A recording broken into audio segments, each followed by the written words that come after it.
For today's video ay tuturuan ko po kayo kung paano kumita ng coins at i-cash out ito sa TikTok. Buksan lamang po natin ang ating mga TikTok account at pag nandito na po tayo sa ating profile page, makikita po natin ang maliit na coin sa itaas.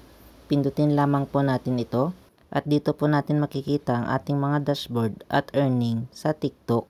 Makikita po natin dyan ang mga naipon nating coins. At nandito na nga po tayo sa dashboard ng ating mga TikTok reward. Mayroon na po tayong 38,500 points, equivalent po ng 3.85 pesos. Dito po makikita po natin ang iba't ibang task para makaipon po tayo ng coins sa TikTok. Kagaya po ng unang task natin, make 3 searches to get 699 points. At ang pangalawang task, unlock your 24 pesos reward, get started.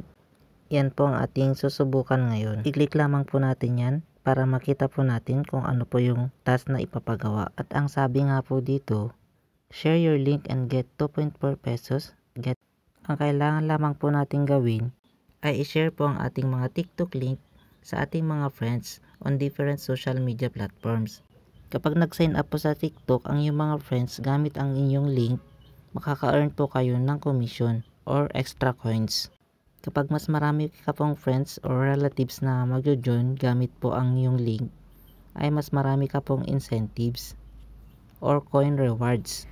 Ang nakalagay po sa step number 2, new sign-ups must complete check-ins to unlock points. Claim your 24 pesos reward kapag nakakompleto na ang iyong mga friends sa pag-check-in. Ngayon ay subukan naman natin itong first task. Kailangan lamang po natin mag-search ng kahit isang video na ating papanoorin para magkaroon po tayo ng additional TikTok coin reward. Makikita po natin dyan yung peso. Habang nagsasearch po tayo ay naglo-loading na rin po siya. Huwag po nating i-skip hanggat hindi po natatapos ang kanyang paglo-loading para makuha natin yung rewards.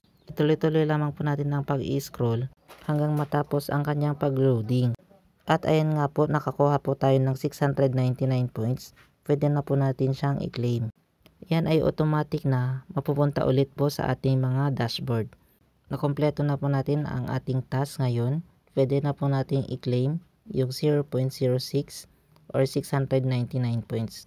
At nadagdag na po sa ating overall points. Naging 3.91 pesos ang ating balance. At ngayon ay subukan naman po natin siyang i-withdraw.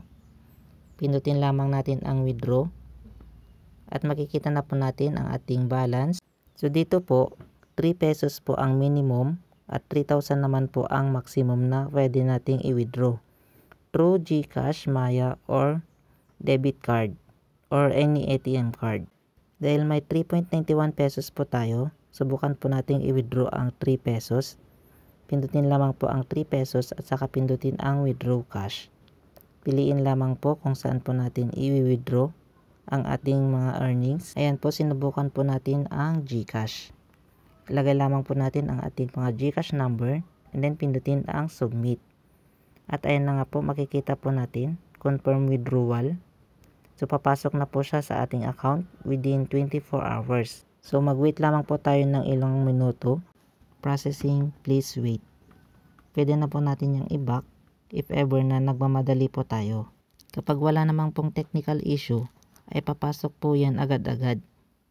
Maghintay lamang po ng ilang minuto or oras.